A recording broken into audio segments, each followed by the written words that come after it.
Hello, wonderful readers of the internet. Today I am going to be sitting down and just talking really casually about all the books that I read this summer. I have had a goal of reading 50 books a year since 2018 and I have failed every single year, and for the very first time ever, currently, as of mid-September, I am on track, which just blows my mind. I'm actually one book ahead of schedule.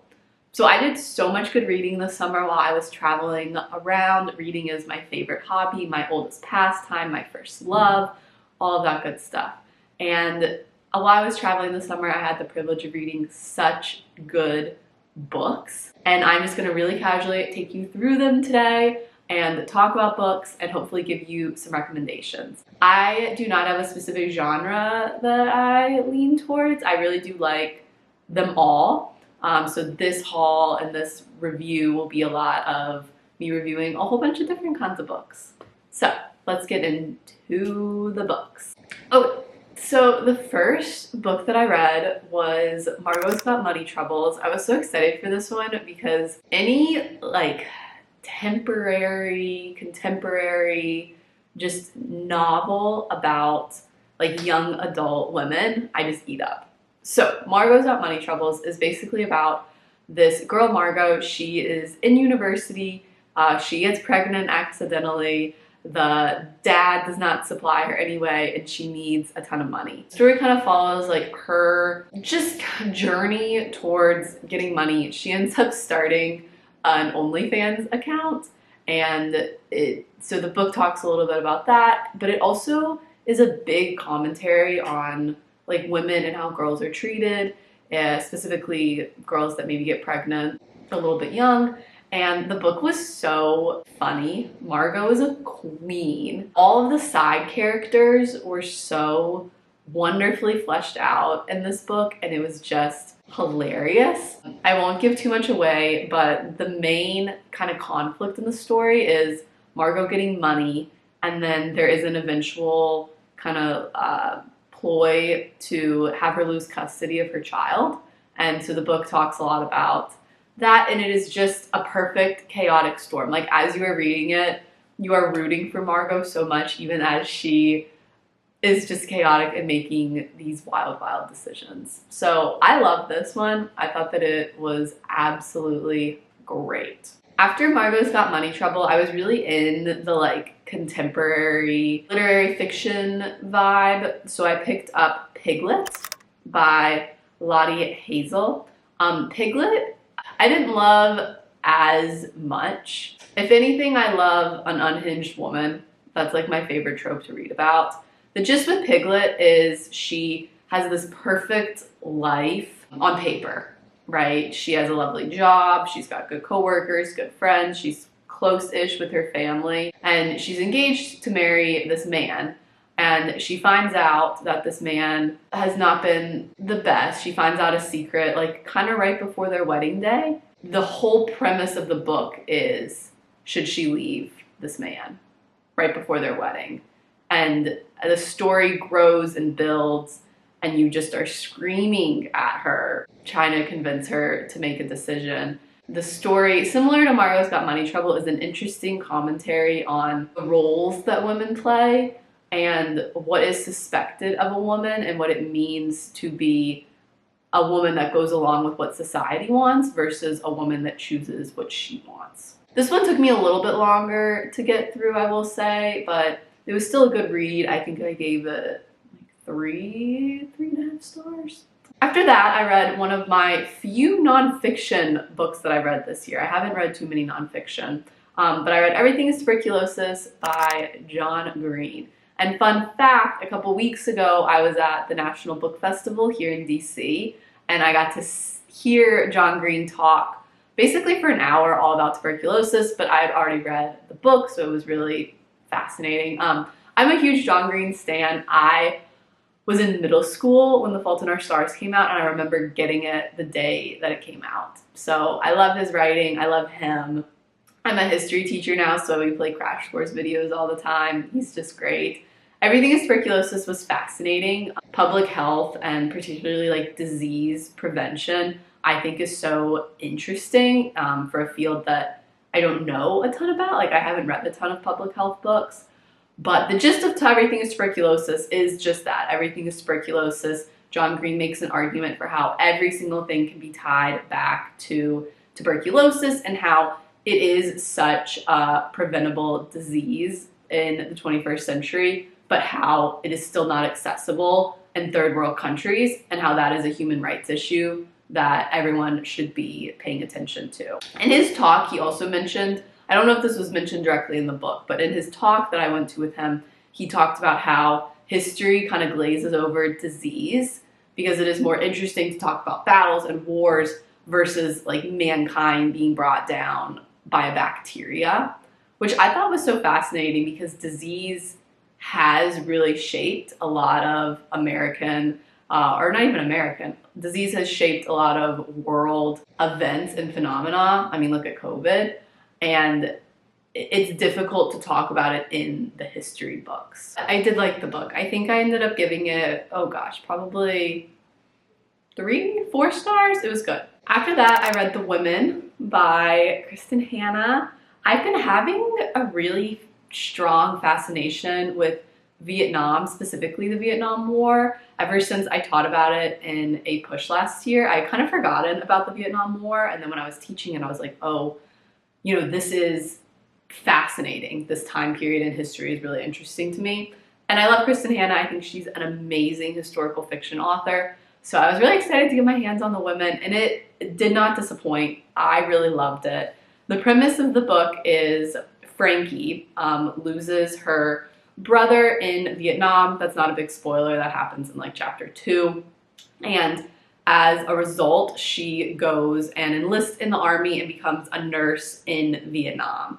And, you know, so much of the Vietnam War was not reported accurately. So she lands in Vietnam and thinks that it's going to be one thing, and then it is something completely different.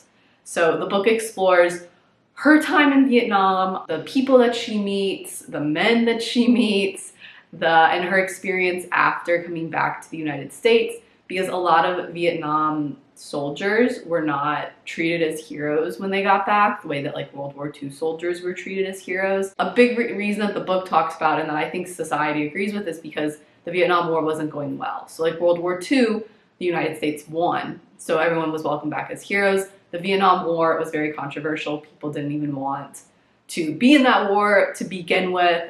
They had huge misconceptions about it. And the experience of soldiers when they're returning from Vietnam and not being treated as heroes, and the perception of people in Vietnam, it was super fascinating. The main character, Frankie, like most of Kristin Hannah's characters, can be controversial. I did not necessarily agree with every decision that she made, but oh my goodness, I loved to read about her. And I gave this book 5 stars. I really want to get my hand on some more Kristin Hannah books. I want to read The Four Winds, which is about the Great Depression, and then I do really want to read Firefly Lane. I read The Great Alone a couple years ago, and I didn't like it, and it kind of turned me off from Kristin Hannah for a while, but this book, The Women, and then The Nightingale, which I read earlier in the year, have both been excellent.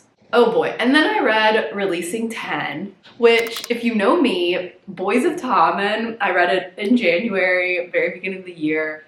It'll probably be like a defining book series of my life. I love Boys of Tommen so, so much. I need to book a trip to Ireland. I have a lot of complicated thoughts about Releasing 10. I don't think, and I think the gist of it is that, you know, the book is number 6 in the series. I don't recommend reading it if you haven't read all the other books in the series, but the story follows Lizzie and Huey. Lizzie is a very complicated, controversial character in the beginning series, or in the series up until this point. She has bipolar disorder, she has panic disorder. A lot of things have happened to her that I won't get into because it'll spoil it. And Huey is kind of like her rock, and this book explores their love story. Lizzie in the fandom, and I'm being careful here because the fandom is kind of intense, is a controversial character. Like, people feel really strong ways about her. And I was so excited to read this book because I feel like I didn't really have an opinion on Lizzie. And I wanted to gain an appreciation for her after reading the book. And I definitely got an appreciation, but I will be just fully real, fully transparent. I like the other characters more. I think she's gonna be probably my least favorite female lead. Her book right now is my least favorite, and it is no fault to her. Like, I am rooting for her. I want her to succeed so badly. I want everything to be okay for her because she has really, truly been through awful stuff. But I just, like, her personality, I do just, like, not like it as much as I like all the other characters. And that is no shade to her. Look at me, like, so intensely defending a completely fictional character. But that's no offense to her. I just, like, the rest of the Boys of Tommen series is so stacked. Like, there are so many other awesome characters. Gibbsy will go down as one of my favorite characters of all time. Joey, Aoife, Shannon, Johnny, all of the main ones, even some of the side characters. Like, it's just such a strong cast. And Lizzie just didn't hold up quite as strong for me as I thought she would have. So, attack me. All that to say, I will 100% be, whenever the next one comes out, be pre-ordering it. And I will buy all the books in the rest of this series until the end of time. Yeah, take that for what it's worth. And apparently we're getting 2 books in 2026, which is really exciting. After that, I read Hotter in the Hamptons by Tinks. This is not my normal book choice. It's like a queer summer romance. Tinks is an influencer that I love. Like, I absolutely think that she is amazing, and I wanted to support her, so I read her book, and I really liked it. It is about this girl, Lola. She is an influencer. She gets canceled, and as she, like, flees New York, she ends up going down to the Hamptons and spending the summer there. And while in the Hamptons, she engages in a summer romance with a reporter who actually wrote a negative article about her. I thought that the characters were really fun, fleshed out. I was just rooting for Lola so much. She's a flawed, messy character, which, like I mentioned earlier, those are my favorite types of characters. And yeah, she's just hilarious. It's not a deep book. Like, it's definitely a read by the poolside, relax, enjoy a yummy beverage type of book. But I really enjoyed it. I think I gave it like 4 out of 5 stars. And I encourage the book, but I also highly recommend Tinks. She is so phenomenal, a great internet follow. Her podcast is great. I am a big fan. She keeps things real, and we need more people like that. Okay, taking a sharp turn, after Hotter in the Hamptons, I read The Tell by Amy Giffen. This was a recommendation from my friend Brazil, and shout out Brazil. And it was Oprah's book club recommendation, and I actually have not read a ton of Oprah's book club books. And I loved this book, so it's a sign for me to keep reading more that she recommends. So the gist of The Tell, it's nonfiction, and it is a memoir about a woman who seemingly has like everything going for her in life. She's successful, she was an athlete, she's smart, she owns her own company, she has 4 kids, a loving partner, she lives in New York City, all of that stuff. And she just has these mental blocks. And one day her daughter sits down with her and says, like, I feel like I don't know you at all. Like, I feel like we are not on the same page, not connected, we can't relate to each other. And our main character, internalizes that and is like, oh, maybe something is going on with me. So she ends up going and doing medically induced MDMA treatment, and it brings up all of these memories from her childhood.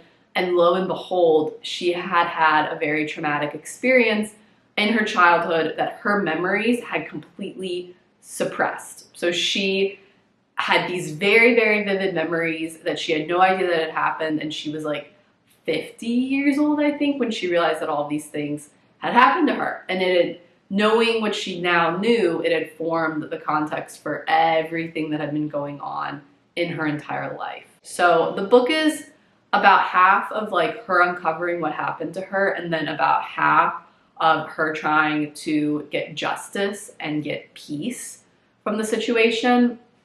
So it is a book about trauma. I gave it 5 stars. I think it was beautifully well done. I think if you have been through, maybe not necessarily an experience like traumatic in the way that hers was, but any sort of trauma, it is a beautiful, beautiful book. It really, really resonated with me, just the idea of, you know, like working through stuff and how trauma manifests itself in every single part of life sometimes, and it made me feel less alone, I suppose. So I highly recommend it, and if you haven't been through trauma, it is a wonderful story that's super well written that I really recommend. After The Tell, I read Dinner for Vampires, another nonfiction book. This is Bethany Joy Lynn's memoir. I know her through One Tree Hill. I love One Tree Hill, but this book is loosely about One Tree Hill, but it's way more about her actually being in a cult. So she, throughout her whole time on One Tree Hill, was in a very intense religious cult, and it got bad. They ended up stealing a ton of money for her. She ended up having getting married and having a kid with one of the cult members. They were very possessive. They manipulated her, which affected her relationships with her One Tree Hill co-stars. So the journey is about, and the book is about, her being in the cult. And you see from like the very beginning when it's good, because all cults start out good, and it just gradually gets like worse and worse and more manipulative. I truthfully read this book because I thought it was going to be more about One Tree Hill. I've never been super fascinated by cult stuff the way that, you know, our society is sometimes. With that being said, this was a really interesting book because I just haven't thought about cults too much, and getting to read about it and think about it in such a well-written book was really fun. So I think I gave that like 4 stars. After that, I read my first Sally Rooney book. I read Normal People. So phenomenal. I gave it 5 stars. I need to watch the TV show now. If you don't know the gist of Normal People, it is about 2 main characters that, you know, want to be together and then don't want to be together. And a lot of Sally Rooney books, I like to call them like vibe books. Like, they're not very plot heavy, but so much happens. She does a great job of making very character driven novels. And I'm really hooked on her now. I want to read other stuff that she's written. But the plot of Normal People really centers around, like, this girl is really into this guy in school and he's not that into her. And then they get to university and he's really into her and she's not that into him. And the timing of their lives always, you know, like, it never fully matches up. But they are so obviously in love with each other. And the book, you know, like, not too many exciting things happen, but you love the characters and it's so character driven. And I think that that is like the most accurate type of book that you can get, because, you know, like, sometimes things like don't work out and sometimes things do, and like love is complicated, and Sally Rooney just does such a good job of capturing like human emotion in a very realistic way. And that this book was not a page turner, but I was turning the pages. Like, I was pretty interested in it even though there was no major plot points happening. So I just loved it. After Normal People, I read Wild Dark Shore, which was another just banger of a book. It was so good. So the premise of Wild Dark Shore is there is this island that's like kind of off the coast of Australia, way down south near Antarctica. And it's a research island that is quickly being swallowed up by the sea. So the island is, you know, because of global warming, like, the island is disappearing. And there's a family that lives on the island that kind of maintains it and is doing all the different research for it because, you know, the island has a huge, just like, habitat. There's a lot of nature down there. And so it's the dad and then these 3 kids. They are living their lives. They are all really, I think, beautiful characters. There's so much going on with them, particularly the kids I found to be so fascinating. And then one day, this mysterious woman washes up to shore. Like, she is alive and she just comes out to the sea. She comes out from the sea. And she doesn't remember how she got there. She remembers very little about herself. And the book kind of follows her as well as the family. And they are both keeping secrets from each other, and crazy stuff happens. So that's the synopsis. I won't spoil too much for you. I loved this book. I thought it was so beautiful. I read it while I was on my Pacific Northwest road trip this summer, and it was genuinely so stunning because a huge part of the book is like appreciation for the natural world and appreciation for like the outdoor world. And reading that book while I was also in a beautiful place was just stunning and spectacular and really, really spoke to me. So pretty. You know, it was super interesting reading about the character dynamics. You fall in love with a lot of the characters, and there's just enough plot to kind of keep you invested and keep you reading. I had never heard of this author before, and then I found out that she has written a book that takes place in the Scottish Highlands, which, sign me up. I am obsessed with the Scottish Highlands. So it was so fun to read, and I think I gave this one 5 stars. I think it will be one of my top books for the whole year. After that, I read Killers of the Flower Moon, which is another nonfiction. So maybe I've read more nonfiction this year than I need to give myself credit for. But Killers of the Flower Moon was so interesting. It was about, basically there's this Native American tribe in Oklahoma that had repeatedly got pushed off of their land, and they eventually landed in this county in Oklahoma, and then there was oil on that county land. So all of the Native Americans that lived there got super, super wealthy, and then someone starts killing them off one by one. There's like a serial killer on the loose, or I should say like a serial gang on the loose. And the story and their protection doesn't quite happen as rigorously as it would if they were not Native American. So the story follows that as you kind of like go through. It's sort of a mystery, but it also has a lot of facts and history about like the Native American experience. It was really fascinating to read as a history teacher because it's another layer of the story of what happened to Native Americans in this country. It was also ongoing. So the author, as he was researching the story, saw holes in the story and then went out and did his own research and filled in those holes. So it was super fascinating. The pace was a little slow sometimes. Like, it was not a book that gripped me to the sense where like I couldn't put it down, but I don't think it was supposed to be that story. And for what it was pretty good. Okay. And then the last books that I read were, so we visited the Pacific Northwest, and the city of Forks, Washington is like a gateway town to Olympic National Park. If you are a reader, you probably know the relevance of Forks. It is where Twilight took place. And I'm a huge Twilight fan. Eclipse is one of my favorite books.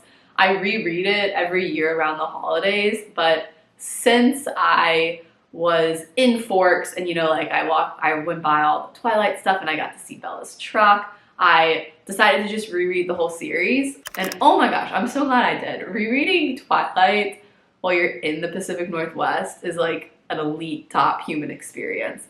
And I don't care what anyone says, I think the Twilight series is amazing. I'm actually planning a whole video about how and why we need to be reading Twilight in 2025 and how it is still like so relevant for the pop culture scene today. So stay tuned, that video is in the works. But I'll just say for this, like every single book is 5 stars. I will never say anything bad about Twilight. I will say though, I was fully clowning and thought that we were gonna get a new Twilight book for the 20th anniversary of Twilight. Like I was fully prepared, and I was fine with anything, any connection at all to that world, because I'm like dying for a new Twilight book. And then we got, and I was also fully convinced that it was gonna happen, like fully convinced that at this live stream in the Forever Twilight and Forks Festival, Stephenie Meyer was gonna announce a new Twilight book. And then quite literally not only did the opposite happen, it was like the worst news. It was like the worst news there could have ever, like, no one could have been prepared. She said she has drafts for other books out, but she might not get to them. And if she, like, dies before the books come out, she'll, like, have her kids sell the outlines.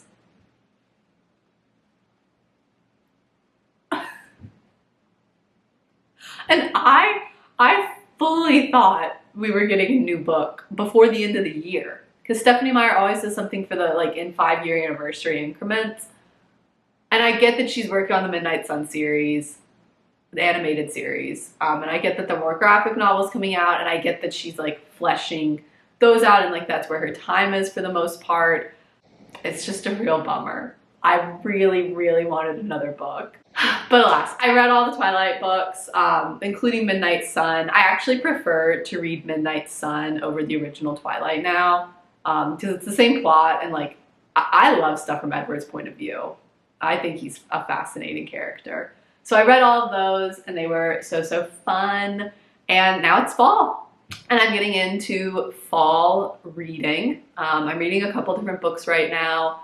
My main goal is just to keep up with everything and use reading as definitely, like, a relaxing activity, because I've been kind of stressed lately. So books that I'm currently reading, my Oxford Year, which I think is like a Netflix thing, and it just looked really fun. So I'm reading that right now. I'm rereading the Fablehaven series, which is low-key like the first series that I remember that's like middle school, like, fantasy that I remember reading on my own. And low-key, no one talks about this enough, but Fablehaven is so good. So good. So I'll probably make a video about like rereading kids' books, because I'm doing a lot of that this year with Twilight and now with Fablehaven, and I want to reread Percy Jackson. I read the first one, and I own copies of the books, so I'll probably be rereading those. And then I just last night got I got Fearless, which is the last book in the Powerless series off of Hold at the Library, so I'm going to kind of bump that ahead. I also have Queen of Shadows, which is the next book in the Throne of Glass. So lots of good fall reading coming up, and I have so many books on hold at the library. So yeah, thank you so much for watching. Thank you for listening to me blab about books. What are you reading this fall? Please let me know, and let me know if you were also devastated by the Twilight non-book announcement. Okay, stay well, happy reading, bye.